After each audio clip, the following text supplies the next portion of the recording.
இன்றைக்கும் பிளஸ்ஸி, தரணி, இந்த 3 பேரும் சின்ன பசங்கன்னு நினைக்கிறேன். ஓரளவுக்கு ஈக்குவல் ஏஜ். தரணி, பிளஸ்ஸி, மெலி. உண்மையாகவே கர்த்தர்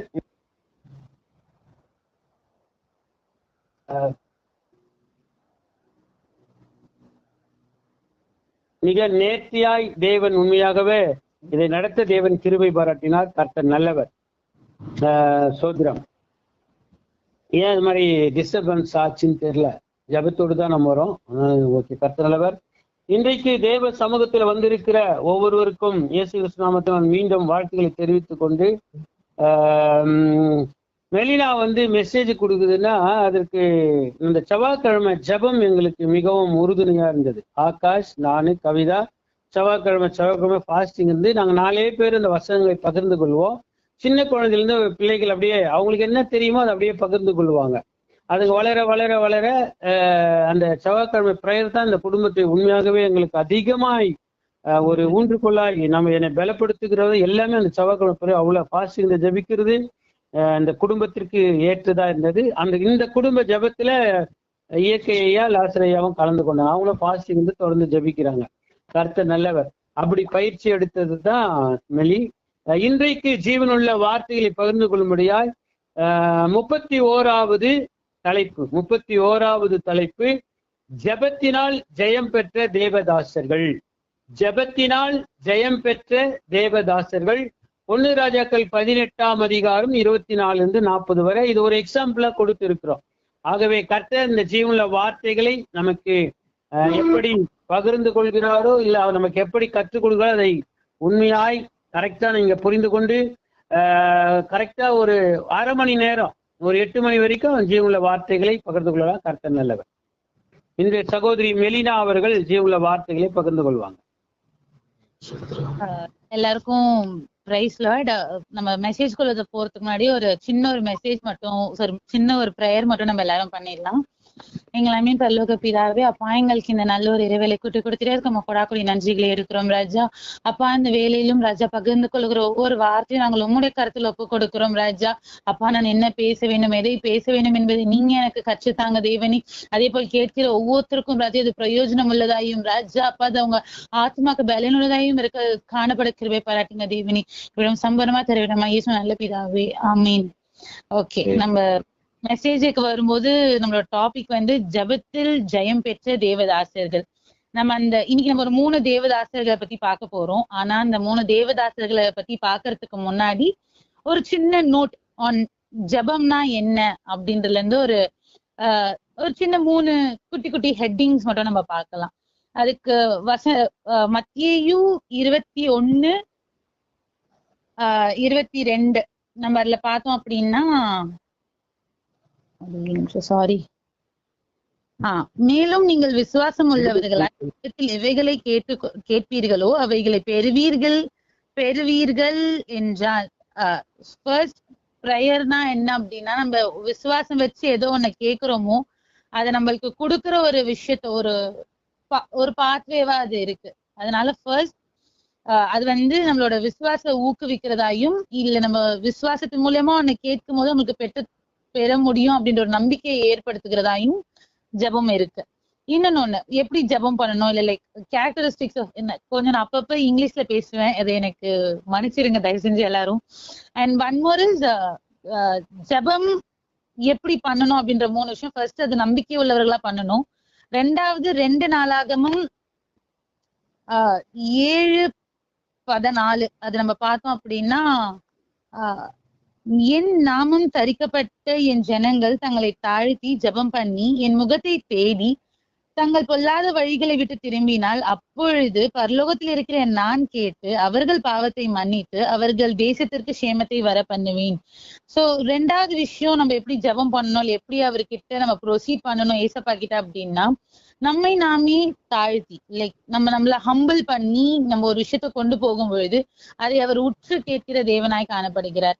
3வது யாக்கோபு 5:16 பார்த்தோம் அப்படின்னா, நீதிமான் செய்யும் ஊக்கமான வேண்டுதல் மிகவும் பெலல் உள்ளதா இருக்கிறது. நம்ம மூணாவது நம்ம ஜெபிக்கும் பொழுது அது எப்படி இருக்கணும் அப்படின்னா ஊக்கமான ஒரு ஜெபமா இருக்கணும். சோ 3 விஷயங்கள் என்னென்ன அப்படின்னா, ஒண்ணு நம்மள 2 நாளாகமத்துல பார்த்த மாதிரி நம்மள தாழ்த்தி ஜெபிக்கிற ஒரு ஜெபமா இருக்கணும். 2வது நம்ம யாக்கோபு 1:6 இல்ல நம்ம மத்தேயு 21:2 படிச்ச பிரகாரமா ஒரு விசுவாசம் உள்ள ஒரு ஜெபமா அது காணப்படணும். 3வது நம்ம யாக்கோபு 5:16 பார்த்த பிரகாரம் அது ஒரு ஊக்கமான ஒரு ஜெபமா காணப்படணும். இதுதான் நம்ம ஜெபிக்க வேண்டிய விதத்துல ஒரு சின்ன, நம்ம ஜெபிக்கிறதுல நிறைய விதங்கள் இருக்கு. அது ரொம்ப சிம்பிளா எல்லாரும் பண்ண முடிய ஜெபிக்கிற விதம்னா இந்த 3 விஷயங்கள் காணப்படும். ஒண்ணு நம்மள தாழ்ந்து நம்ம ஜெபம் பண்றது, ஊக்கமா ஜெபம் பண்றது, நம்ம ஜெபிச்சத கடவுள் நம்மளுக்கு தருவாரு அப்படின்ற ஒரு விசுவாசத்தின் மூலியமா நம்ம ஜெபிக்கிறது. இப்போ நம்ம ஒரு 3 தேவதாசர்களை பத்தி பார்க்க போறோம். ஃபர்ஸ்ட் அன்னாள். நம்ம எல்லாரும் பைபிள்ல 1 சாமுவேலுக்கு 1ஆம் அதிகாரத்துக்கு நேரா திருப்பிக்கிட்டோம் அப்படின்னா நம்மளுக்கு நல்லா இருக்கும். சோ 1 சாமுவேல் 1 அந்த முழு அதிகாரத்தையும் நம்ம படிச்சு பார்த்தோம்னா நம்மளுக்கு அன்னாள் அவங்கள பத்தியோ, எல்கானா அவங்கள பத்தி, அப்புறமா நம்ம சாமுவேல் தீர்க்கதரிசியை பத்தி ஒரு சின்ன ஒரு ஹிஸ்டரி மாதிரி, ஒரு இன்ட்ரோடக்ஷன் மாதிரி நம்ம எல்லாருக்குமே இருக்கும். சோ இதுக்கு நான் வச்சிருக்க ஒரு டைட்டில் அப்படின்னா எதுல எல்லாம் வெற்றி பெற்றாங்க. 3 பேரும் ஜெபத்தின் மூலியமா தான் வெற்றி பெற்றிருக்காங்க.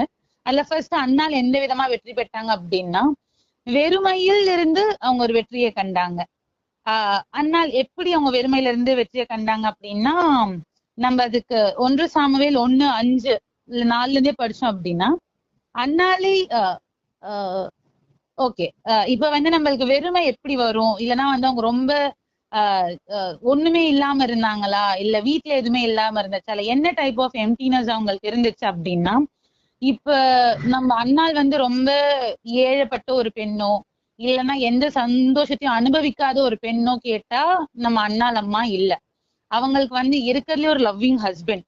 அவர் அழகா சொல்றாரு ஒரு வசனத்துல, உனக்கு 10 குமாரர் இருக்காங்க, அந்த 10 பேரை விட நான் உனக்கு மேல இல்லையா அப்படின்னு சொல்லிட்டு ஒரு ஹஸ்பண்ட் கேக்குறாங்க. பிளஸ் எல்லாரும் இவங்க கோச்சிக்கிட்டு இல்ல நான் சாப்பிடல, எல்லாரும் என்ன இது பண்றாங்க, நான் சாப்பிடல அப்படின்னு இருக்கும் ஒரு சமயத்துல கூட நம்ம எல்கானா என்ன பண்றாங்கன்னா, இல்ல நீ ஏன் சாப்பிடாம இருக்க, நீ வா நம்ம போய் சாப்பிடலாம், நான் உனக்கு இருக்கேன் இல்லைன்னு சொல்லிட்டு ரொம்ப ஒரு லவ்விங் ஹஸ்பண்ட் தான் இருக்காங்க.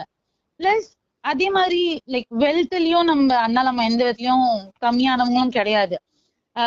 எல்லாருக்கும் இப்போ நம்ம எல்கானா அவங்க எல்லாருக்கும் லைக் பங்கிட்டு கொடுக்கும் போது லைக் அவங்களோட பர்டிகுலர் ஃபெஸ்டிவல் அப்போ அண்ணால் அவங்களுக்கு மட்டும் ரெட்டை தனியா பங்கிட்டு கொடுக்குறாங்க. ஸோ அந்த அளவுக்கு நாட் பிகாஸ் அவங்களுக்கு யாரும் இல்ல அதனால நான் ரெட்டை தனியா கொடுக்குறேன் அப்படின்னு சொல்லிட்டு அவங்க கொடுக்கல. நான் உன்னை ரொம்ப நேசித்தேன்ல அதனால தான் உனக்கு ரெட்டை தனியா கொடுக்குறேன் அப்படின்னு சொல்லிட்டு ரொம்ப ஒரு பாசம் காமிக்கிற ஒரு என்விரான்மெண்ட் தான், காசு இருக்கிறது என்விரான்மெண்ட் தான், எல்லாமே இருக்கிற ஒண்ணுதான்.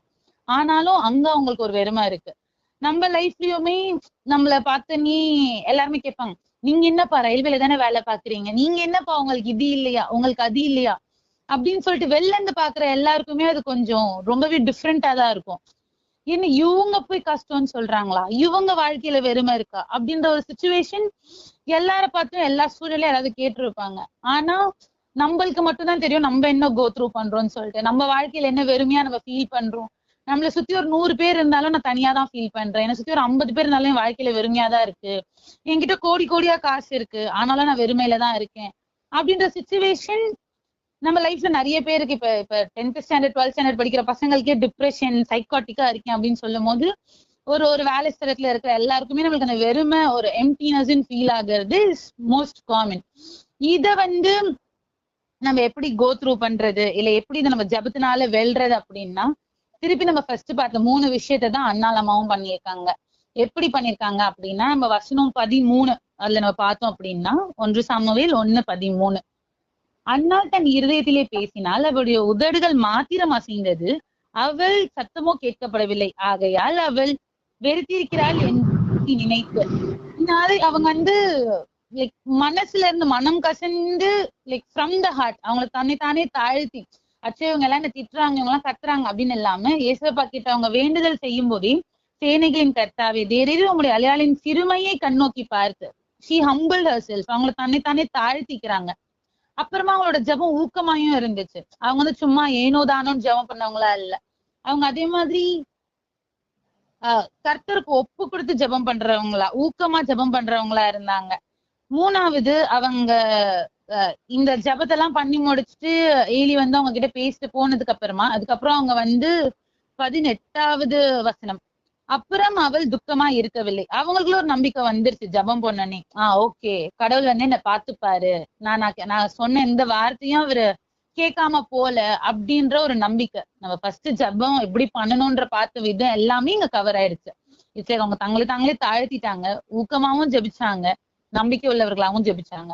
இப்ப இதனால அவங்களுக்கு என்ன பெனிஃபிட் கிடைச்சது அப்படின்னு பார்த்தோம் அப்படின்னா, அவங்க வெறுமையில இருந்து ஒரு வெற்றியை கண்டுட்டாங்க. சாமுவேல் தீர்க்கதரிசி ஆண்டானும் வந்து அவங்களுக்கு பிள்ளையா பிறந்துட்டாங்க. இன்னொன்னு அவங்களுக்கான வெற்றி மாத்திரம் அல்ல.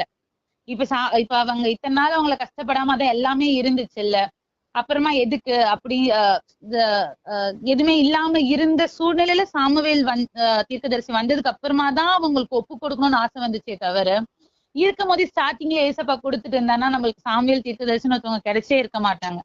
சோ சம்டைம்ஸ் நம்மளோட வெறுமை நம்மளோட வெற்றி மாத்திரம் அல்ல, இந்த தேசத்துக்கான வெற்றியாவும் இருக்கலாம், இல்ல மத்தவங்களோட வெற்றிக்காகவும் இருக்கலாம், நம்ம குடும்பத்தோட வெற்றிக்காகவும் இருக்கலாம். அதனால நம்மளோட வெறுமை தேவன் வெற்றி அடை செய்வார் அப்படின்றத நம்ம அண்ணால அவங்க கிட்ட இருந்து கத்துக்கலாம். சம்டைம்ஸ் இப்ப அண்ணால அவங்க வந்து ஊக்கமா ஜெபம் பண்றதையோ இல்ல எல்லாத்தையும் பார்க்கும் போது ஏலி அவங்க பார்க்கும் போதே இவங்க ஏதோ ட்ரிங்க்ஸ் பண்ணிட்டு ஏதோ உளறிக்கிட்டு இருக்காங்க போல இருக்கு அப்படின்ற மாதிரி தான் தோணுச்சு. வெளில இருந்து பாக்குறவங்களுக்கு நம்மளோட ப்ரேயர்ஃபுல் லைஃபோ இல்ல நம்ம என்ன பண்றதா இருந்தாலும் அது அவங்களுக்கு ரொம்ப அற்பமான விஷயமா காணப்படலாம், இல்லைன்னா ஏளனம் செய்கிற ஒரு விஷயமா கூட காணப்படலாம். ஆனா நம்ம ஜபத்துல உறுதியா தரித்து இருக்கும் போது மட்டும்தான், இப்ப அவங்க வந்து ஏலி வந்து நீ இப்படி கிண்டல் பண்ணிட்டாரு, நீ என்ன வெறிச்சு என்னது ட்ரிங்க்ஸ் பண்ணிட்டு வந்து ஜபம் பண்றியான்னு கேட்டாருன்னு சொல்லிட்டு கோச்சிக்கிட்டு அங்க வந்து போயிட்டு நான் ஜபமே பண்ணல போங்க அப்படின்னு போயிட்டு இருந்தாங்கன்னா அவங்களுக்கு அந்த வெற்றி வந்திருக்காது. நம்மள ஏளனமா பேசுறவங்க நிறைய பேர் நம்மளை சுத்தி இருந்துகிட்டே தான் இருப்பாங்க. அந்த மத்தியிலும் நம்ம எவ்வளவுக்கு நம்ம ஜபத்தை ஊக்கமா எடுத்துக்கொண்டு போறோமோ அந்த அளவுக்கு நம்மளோட வெறுமையில நம்மளை வெற்றி காண செய்கிற தேவன் நம்மோட கூட இருக்கிறார். 2வது பர்சன். நெக்ஸ்ட் நம்ம எல்லாருமே வந்து பைபிள டுவர்ட்ஸ் 2 நாளாகமும் 20ஆம் அதிகாரத்துக்கு நேரா திருப்பிக்கலாம். அங்க யார் இருக்கா அப்படின்னு பார்த்தா யோசபாத் அப்படின்றவரு இருக்காரு. அவருக்கு நான் கொடுத்த title victory through battle, like போர்க்கள சூழ்நிலையிலும் வெற்றியை கொடுத்த தேவன் அப்படின்னு சொல்லிட்டு.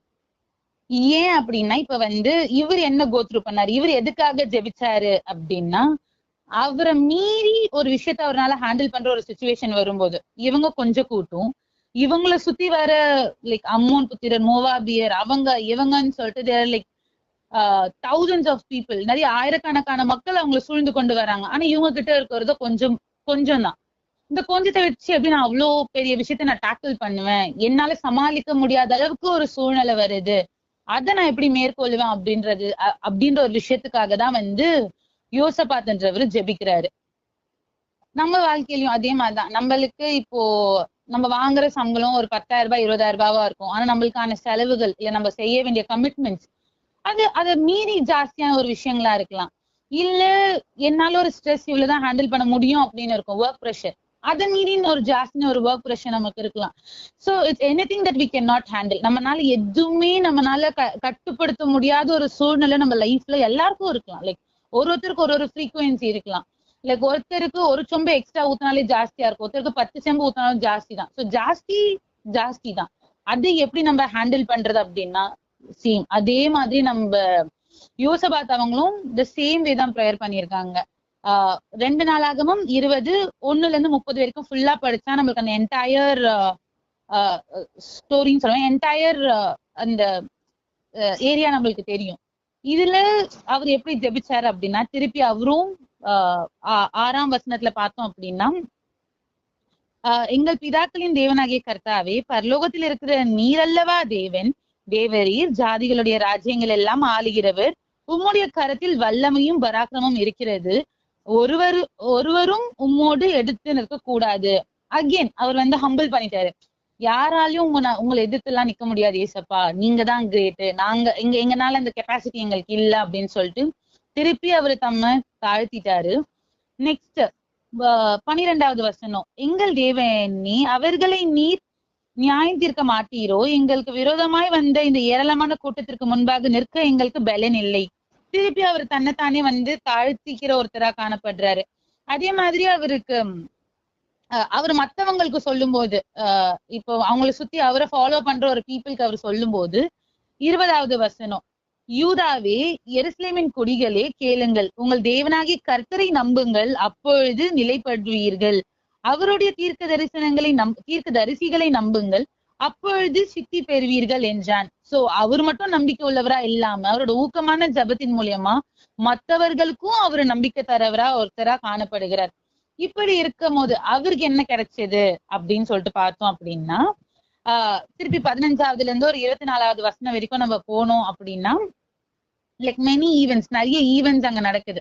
இப்ப 15வது வசனத்துல பாத்தீங்கன்னா கடவுளா வந்து வாக்கு கொடுக்குறாரு, நீங்க ஒன்னும் பயப்படாதீங்கப்பா, இந்த யுத்தம் எல்லாம் வந்து உங்களுடையது அல்ல, இது என்னுடைய யுத்தம், நான் பாத்துக்கிறேன் அப்படின்னு சொல்லிட்டு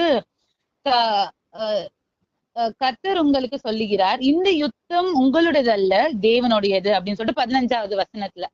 அப்புறமா வந்து 24வது வசனம் பார்த்தா, இதோ அவர்கள் தரையிலே விழுந்து கிடைக்கிற பிரேதங்களாக கண்டார்கள். இங்க என்ன ஆகுது அப்படின்னா, இவங்க போயிட்டு சண்டை போட்டு எல்லாருக்குள்ள பிரச்சனை பண்ணும் அப்படிலாம் இல்ல. வந்த எதிரிங்க அவங்களுக்குள்ள அவங்களே டிஷும் பண்ணிக்கிட்டா அவங்களே சண்டை போட்டுக்கிறாங்க, அவங்களே ஒருத்தருக்கு ஒருத்தர் அடிச்சுக்கிட்டா அவங்களே அழிஞ்சிடுறாங்க. அழிஞ்சது மாத்திரம் இல்லாம அவங்க விட்டு போன பொருட்கள், லைக் 25ல படிச்சீங்கன்னா உரித்து போட்ட ஆடை ஆபரணங்களும் தாங்கள் எடுத்துக்கொண்டு போகக்கூடாது இருந்தது 3 நாளாய் கொள்ளையிட்டார்கள், அது அவ்வளவு மிகுதியா இருந்தது. எல்லாரும் செத்துட்டாங்க, இருந்தது அவங்க திருப்பி எடுக்கிறதுக்கே அவங்களுக்கு 3 days ஆச்சு. அந்த அளவுக்கான பெனிஃபிட்ஸ், அந்த அளவுக்கான ப்ராஃபிட்ஸ், அந்த அளவுக்கான ஐஸ்வர்யங்கள் அவங்களுக்கு கிடைச்சது. ஏன்? அவங்க பண்ண அந்த ஊக்கமான ஒரு ஜபத்தினால. சோ இது நம்ம யோசிக்கலாம், ஏசப்பா என்னால ஹேண்டில் பண்ண முடியல, ஏசப்பா என்னால இந்த சிச்சுவேஷனுக்கான பாத்திரம் நான் இல்லை, இது என்ன மீறி வழிஞ்சு போய்கிட்டே இருக்கு அப்படின்னு சொன்னாலும் அவரு சொல்வாரு, யுத்தம் உன்னுடையது அல்ல, யுத்தம் என்னுடையது, நான் பாத்துக்கிறேன் அப்படின்னு சொல்லிட்டு நம்ம சிச்சுவேஷன்ல இருந்து நம்மளை காப்பாத்துற தேவன் மாத்திரம் அல்ல, நம்மளுக்கு வந்து எதிரிகளையும் துரத்தி அமைச்சிருவாரு, நம்மளுக்கான பெனிஃபிட்ஸையும் ரெட்டத்தனையால 3 நாள் அளவுக்கு போதாத அளவுக்கு இருந்த ஒரு ஆசீர்வாதத்தையும் நம்மளுக்கு கொடுக்கிற தேவனாய் அவர் காணப்படுகிறார். 3வது ஒரு பர்சன் நம்ம எல்லாருக்கும் தெரிஞ்ச ஒருத்தர் தான், நம்ம தானியேல் 6ஆம் அதிகாரத்துக்கு பைபிள் அப்படியே திருப்பிக்கலாம். இங்க வந்து நம்மளுக்கு தானியேல பத்தி நம்ம எல்லாருக்குமே நல்லாவே ஒரு தெரிஞ்ச ஒரு ஸ்டோரி தான். அவரை வந்து சிங்ககெபியில போடுறதுக்கான ஒரு சூழ்நிலை வருது. இது நம்ம எந்த அதிகாரத்துக்குள்ள படிப்போம் அப்படின்னா, தானியேல் 6:4ல இருந்து 23 இந்த வசனங்களை நம்ம பொறுமையா நிதானமா படிச்சு பார்த்தோம்னா இது எல்லாத்தையும் நம்ம ஆராய்ந்து பார்க்கறதுக்கு பெட்டரா இருக்கும். இப்ப ஃபர்ஸ்ட் தானியேல் எதுக்கு ஜெபிச்சாரு? அங்க ஒரு இப்ப நம்ம அண்ணலம்மாக்கும் ஒரு வெறுமை காணப்பட்டது. அப்புறமா இங்க நம்ம யோசபாத் அவருக்கு அவரை மீறின ஒரு பெரிய ஒரு சூழ்நிலை, ஒரு போர்க்களமான ஒரு சூழ்நிலை இருந்துச்சு, அதுக்காக ஜெபிச்சாரு. இப்ப நம்ம தானியேல் அவங்க எதுக்காக ஜெபிக்கிறாங்க அப்படின்னா, அவர் வேலையை பார்த்துக்கிட்டு அவரோட இஷ்டப்படிதான் இருக்காரு. ஆனாலும் அவரை சுத்தி இருக்கிற மக்கள் அவர்ல ஏதாவது ஒரு குறை நம்ம கண்டுபிடிச்சிட மாட்டோமா அப்படின்னு சொல்லிட்டு ஏங்குற ஒரு சூழ்நிலை. இதுக்கு நம்ம என்ன வசனம் அப்படின்னா 4ல இருந்தே படிப்போம். அப்பொழுது பிரதானிகளும் தேசாதிபதிகளும் ராஜ்யத்தின் விசாரிப்பிலே தானியேலை குற்றப்படுத்தும்படிக்கு முகாந்திரம் தேடினார்கள். ஆனாலும் ஒரு முகாந்திரத்தையும் குற்றத்தையும் கண்டுபிடிக்க அவர்களால் கூடாதிருந்தது. அவன் உண்மை உள்ளவனாய் இருந்தபடியால் அவன் மேல் சுமத்த யாதொரு குற்றமும் குறையும் காணப்படவில்லை. நிஜமா அவர்கிட்ட எந்த ஒரு ஃபால்ட்டுமே இல்லை, எந்த ஒரு பிரச்சனையுமே இல்லை, எந்த ஒரு தப்புமே அவர் வாழ்க்கையில செய்யல. ஆனாலும் அவரை நோக்கி பிரச்சனைகளும் ஸ்பெகுலேஷன்ஸும் பெர்செப்ஷனும் இல்ல அவரை குற்றம் சொல்லணும் குறை சொல்லணும் அப்படின்னு சொல்லிட்டு சொல்ற மக்களும் அவரை சுத்தி இருந்துட்டு தான் இருந்தாங்க. நம்மளோட லைஃப்லயுமே நம்மளை சுத்தி நிறைய பேர் ஏசப்பா நான் பாட்டுன்னு ஜபம் தானே பண்ணிட்டு வரேன், நான் பாட்டுன்னு வேலைக்கு போயிட்டு தானே வரேன், நான் பாட்டுன்னு காலேஜுக்கு போயிட்டு தானே வரேன் அப்படின்னு நம்ம லைஃப்ல ஒருத்தரும் ஒண்ணு சொல்லுவோம். ஆனா சம்டைம்ஸ் நம்மளோட growth, நம்மளோட வளர்ச்சி மத்தவங்களுக்கு பிடிக்காது.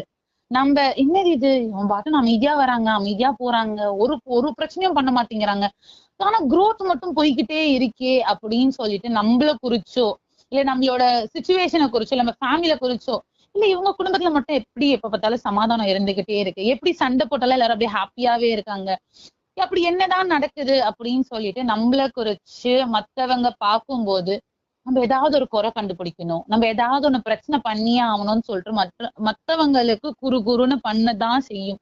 அவர்கள் அதுக்கு நம்மளுக்கு மறைமுகமா ஏதாவது திட்டங்கள் தீர்க்கிறதாயும் காணப்படலாம். இங்கேயும் இந்த பிரதானிகள் எல்லாரும் போயிட்டு தரியு ராஜா கிட்ட போயிட்டு இந்த மாதிரி ஒரு ரூல் நீங்க போடுங்க, இந்த மாதிரி எந்த தேவனையும் நம்ம இது பண்ணக்கூடாதுன்னா நீங்க ஒரு ரூல் போடுங்க அப்படின்னு. சப்போஸ் அதை மீறி அவங்க ஃபாலோ பண்ணாங்கன்னா நம்ம சிங்க கெபிக்குள்ள போட்டு விட்டுருணும் அவங்கள. அப்பெல்லாம் நீங்க ஒரு பிளான் ரெடி பண்ணுங்க அப்படின்னு சொல்லும் போது தரியு ராஜாவும் அதை போட்டுடுறாரு.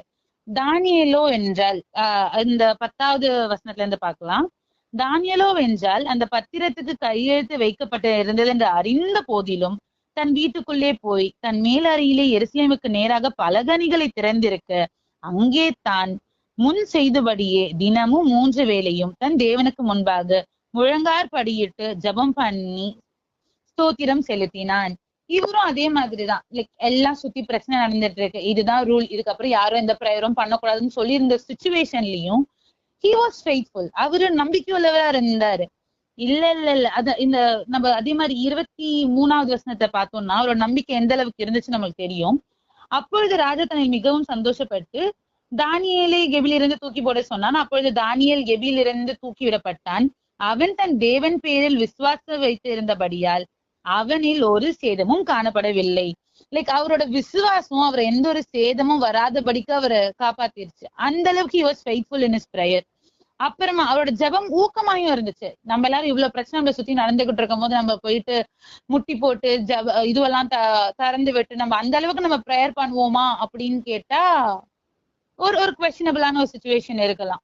இப்ப நம்மளுக்கு நைஜீரியால ஒரு டெத்ஸ் நடந்துகிட்டு இருக்கு, லைக் கிறிஸ்டியன்ஸை கொலை பண்ணிக்கிட்டு இருக்காங்க. அந்த மாதிரி சுச்சுவேஷன் நம்மள போயிட்டு இல்ல நீ எல்லாருக்கும் தெரியற மாதிரி கதவை திறந்து விட்டு ப்ரேயர் பண்ண அப்படின்னு சொன்னா நம்ம எல்லாரும் அந்த அளவுக்கு ஊக்கமாவும் விசுவாசமாவும் நாமே தாழ்த்தி முழங்கார் படியிட்டு காம் மைண்ட்ல நம்ம ஸ்தோத்திரம் சொல்லிக்கிட்டு இருப்போமான்னு கேட்டா அது ஒரு குவெஸ்டின் மார்க்கா தான் இருக்கும். ஆனா தானியேல் அதே மாதிரி ஊக்கமாவும் மனத்தாழ்மையாயும் நம்பிக்கை உள்ளவராயும் ஜெபம் பண்ணிக்கிட்டே இருந்தாரு.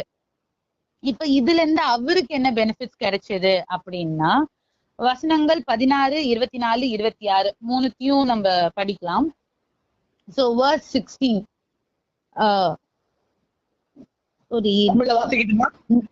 இல்லம்மா தோ. அப்பொழுது ராஜா கட்டளையிட்டு அவர்கள் தானியேலை கொண்டு வந்து அவன் சிங்கத்தின் கெபிலே போட்டான். ராஜா தானியேலை நோக்கி நீ இடைவிடாமல் ஆராதிக்கிற உன் தேவனாகிய கர்த்தர் தப்புவிப்பார். Sorry 1 minute.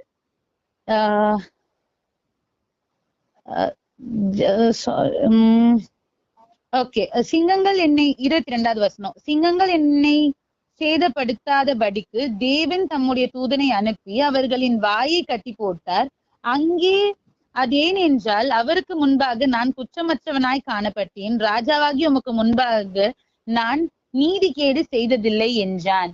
லைக் அவருக்கு கிடைச்ச பெனிஃபிட் சிங்கத்தோட விட ஏஞ்சல்ஸே லைக் சிங்கங்கள் சும்மா அமைதியா இருக்க மாதிரி இல்ல, லைக் தேவ தூதர்களே அந்த சிங்கத்தோட வாய்களை அடைக்கும்படி அந்த அளவுக்கு ஒரு ஹை ப்ரிவிலேஜான ஒரு சொசைட்டில நம்ம தானியேல் இருந்திருக்காரு.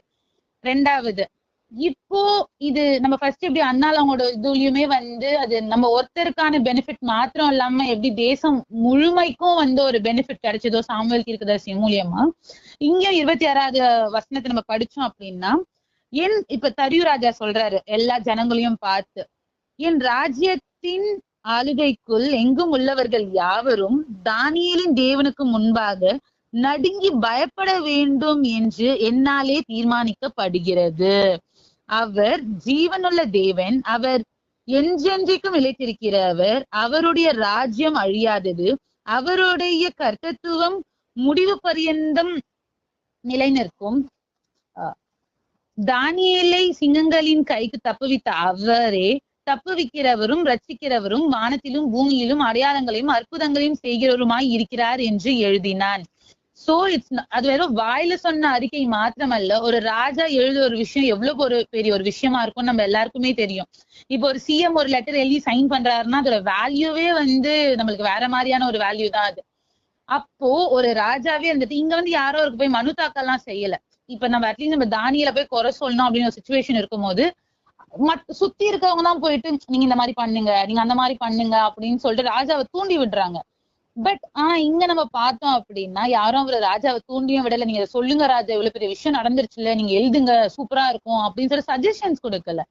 ராஜாவே வந்து நீங்க எல்லாரும் தள்ளிப்போங்க, லைக் தானியல் யார கும்பிடுறாங்களோ அந்த காட் மட்டும்தான் உண்மையானவர், அவருதான் மாசு அப்படின்னு சொல்லிட்டு அவரே சொல்லும் போது அப்ப இப்ப இது யாரும் மீற மாட்டாங்கல்ல. ஃபர்ஸ்ட் அந்த ரூல் போகாம இது மட்டும் சொல்லியிருந்தா அட்லீஸ்ட் யாருக்கும் அதோட டெப்தோ இல்ல அதோட மகத்துவமோ தெரிஞ்சிருக்காது. இப்போ ஒரு விஷயம் சொல்லி அதுக்கான ஒரு பனிஷ்மெண்ட்டும் கொடுத்தா அந்த பனிஷ்மெண்ட்ல இருந்து அவர் இவ்வளவு சக்சஸ்ஃபுல்லா வெளி வந்ததுக்கு அப்புறமா இது அவரு சொல்லும் போது அது இன்னொரு இம்பாக்ட்ஃபுல்லா எல்லாரையும் போய் எல்லாரும் இதை திரும்பி பார்க்கிற ஒரு விஷயமா அது காணப்படும். அதனால ரெண்டாவது சிங்கங்களின் வாயை மாத்திரம் மூடின தேவன் அல்ல, அவரோட மகிமையை வெளிப்படுத்தின தேவனாயும் அவர் காணப்படுகிறார். மூணாவது 24வது வசனம், தானியேல் மேல் குற்றம் சாட்டின மனுஷர்களையோ என்றால் ராஜா கொண்டு வர சொன்னான், அவர்களையும் அவர்கள் குமாரரையும் அவர்கள் மனைவிகளையும் சிங்கங்களின் கெபியிலே போட்டார்கள். அவர்கள் கெபியின் அடியிலே சேரும் முன்னே சிங்கங்கள் அவர்கள் மேல் பாய்ந்து அவர்கள் எலும்புகளை எல்லாம் நொறுக்கி போட்டது. ஒரு சிங்கம் எதை கடிச்சது அப்படின்னா சதை எல்லாம் பிச்சுட்டு வந்துரும், அதெல்லாம் நமக்கு தெரியும். ஒரு எலும்பே உடைற அளவுக்கு இட் வாஸ், அதுவும் அது அவங்களோட பாடி கீழே வரைக்கும் ரீச் ஆகவே இல்லை, அதுக்குள்ள அவங்க எல்லாரையுமே வந்து அழிச்சு போட்டுடுச்சு. சோ அவங்களோட எனிமீஸ, அதுவும் இங்க வந்து அட்லீஸ்ட் நம்ம யோசபாத்தோ இல்லைன்னா வந்து நம்ம அவங்கெல்லாம் கேட்கும் போது தேவனே எனக்கு ஒரு விடுதலையை தாங்க, ஏசப்பா எனக்கு வந்து இதை பண்ணுங்க அப்படின்னு சொல்லிட்டு ஒரு ஒரு முறையிட்ட வச்சாங்க.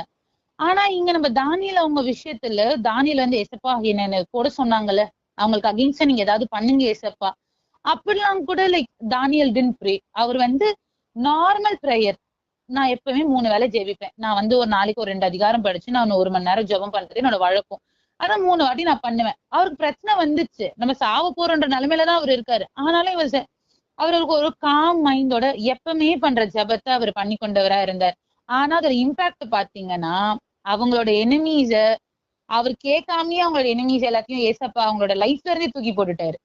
நீ அவங்க தூரமா ஜெயில போடுங்க அப்படிலாம் இல்ல, என்னோட தாசனை கொலை பண்ணலான்னு இல்ல ஏதாவது ஒண்ணு பண்ணலான்னு யோசிச்சவங்கள அவங்க இந்த பூமியிலே இருக்க வேண்டாம், லெட் தெம் கோ அப்படின்ற அளவுக்கு துரத்தி விடுகிற தேவனாய் காணப்படுகிறார். சோ நம்ம வாழ்க்கையிலயும் நம்ம பாட்டுல நான் ஜெபிக்கிறேன், வீட்டுக்கு காலேஜ் போறேன் வரேன்ற ஒரு சூழ்நிலை இருக்கலாம். ஆனாலும் நம்மள பிரச்சனை பண்றதுக்குன்னு ஏதாவது சூழ்நிலை வந்தாலுமே நம்ம எப்போ நம்மளோட ரெகுலர் ஜபத்துல நம்ம விசுவாசத்தோடவும் மன தாழ்மையோடவும் ஊக்கமான ஜபத்துல நம்ம எவ்வளவுக்கு தரித்து இருக்கிறோமோ அவ்வளவுக்கு நம்மள சுத்தி வர சூழ்நிலைகள்ல இல்ல பிரச்சனைகளை இல்ல விரோதிகளை இல்ல யாரா வேணாச்சும் இருக்கட்டும், நம்மளோட சொந்தத்திலேயே கூட நம்மளுக்கு வர பிரச்சனைகளா கூட இருக்கட்டும், எதுவா இருந்தாலும் அதை நம்மை விட்டு அப்புறப்படுத்தி அந்த பிரச்சனைகளை அழிக்க வல்லவரா இருக்கிற தேவன் நம்மோட கூட இருக்கிறார். இப்ப நம்ம வந்து like end of the sermon இல்ல இதோட முடிவுக்கு எப்படி அப்படின்னா, நம்ம ஜெபிக்கிறது நம்மளுக்கு எல்லா சுச்சுவேஷன்லயும் நம்ம ஜெபிக்கிறவர்களா காணப்படணும். ஏதோ பிரச்சனை வந்துருச்சு இல்ல என் வாழ்க்கையில வெறுமையா இருக்கேன் ஏசப்பா, எனக்கு வந்து யாருமே இல்லை ஏசப்பான்ற சூழ்நிலை நம்மள அவரை தேடி போறவரா இருக்கக்கூடாது. ஏன்னா நம்ம 3 பேரும் வெற்றி கண்டாங்க, ஆனாலும் நம்மளுக்கு எல்லாத்தோட ஒரு கிரேட்டான வெற்றி யாருதுன்னு பார்த்தா அது தானியலோட தான் காணப்பட்டுச்சு. ஏன்னா அவரோட ஜபம் அவரை மட்டும் பெனிஃபிட் பண்ணாம ஒரு என்டையர் நேஷனையும் நீங்க இவரைதான் கும்பிட்டு ஆகணும் அப்படின்ற அளவுக்கு ஒரு லாவை பிறப்பிக்கிறாங்க அப்படின்னா அப்போ அவரோட ஜபம் எந்த அளவுக்கு ஊக்கமான ஒரு ஜபமா இருந்திருக்கும். அதனால நம்மளும் அனுதினமும் ஜபத்துல பிரச்சனை இருக்கட்டும் பிரச்சனை இல்லாம இருக்கட்டும், சந்தோஷம் இருக்கட்டும் சந்தோஷம் இல்லாம இருக்கட்டும், ஏன்னா இது எல்லாமே வந்து நம்மள சுத்தி இருக்க தேவதாசர்களுக்கே அது புரியாத ஒன்னா இருக்கலாம். இப்ப ஏலி அவங்களுக்கு அதை பத்தி தெரியாம இருந்துச்சு, நம்மள சுத்தி இருக்கிற யாருக்கும் அது நம்ம என்ன கோ த்ரூ பண்றோன்றது தெரியாம இருக்கலாம். பட் நம்மளுக்கும் தேவனுக்கும் ரிலேஷன்ஷிப் எவ்வளவுக்கு ஸ்ட்ராங்கா பில்ட் ஆகுதோ, எவ்வளவுக்கு நம்ம ப்ரேயர்ஃபுல்லா நம்ம லீட் பண்றோமோ அவ்வளவுக்கு தேவன் நம்மை விடுவிக்க வல்லவராய் இருக்கிறார், நம்மளை வெற்றி சிறக்க பண்ண அவர் வல்லவராய் இருக்கிறார். கடைசியா ஒரே ஒரு வசனம் மட்டும், ரோமர் 12:12, நம்பிக்கையிலே சந்தோஷமாய் இருங்கள், உபத்திரவத்திலே பொறுமையாயிருங்கள், ஜபத்திலே உறுதியாய் தரித்திருங்கள். நம்மளுக்கு என்னதான் இருந்தாலும் நம்ம எப்பவுமே ஒரு விஷயத்துல நம்ம உறுதியா நிக்கணும், நம்ம இந்த உலகத்துல வெற்றி பெறணும் அப்படின்னா அது நம்ம ஜபத்துல உறுதியா தரித்திருந்தா மாத்திரம்தான் நம்மளுக்கு வெற்றியை இன்னும் அதிகமா நம்ம சுதந்திரிச்சு கொள்ள முடியும். அதனால நம்ம எல்லோரும் ஜபத்துல தரித்திருப்போம், தேவனை மாத்திரம் அண்டிக் கொண்டு இருப்போம். என்ன சூழ்நிலையா இருந்தாலும் ஒருவருக்கொருவர் நாம் ஜெபிக்கிறவர்களாய் நாம் காணப்படுவோம் என்றார் என்பது. ஆமீன். ஆமீன். சோத்ரம் சோத்ரம். கர்த்தர் நல்லவர். நல்ல ஒரு செய்தி. கர்த்தர் உண்மையாகவே நேர்த்தியாய் கர்த்தர் இன்றைக்கு நம்மோடு கூட நல்ல ஒரு சப்ஜெக்ட், இதுவும் நல்ல ஒரு பாயிண்டா நல்ல அழகா எடுத்து கொடுத்திருக்கிறாங்க. கர்த்தர் நல்லவர். இன்னும் கர்த்தர் அநேகர்களுக்கு எடுத்து பயன்படுத்த கர்த்தர் ஞான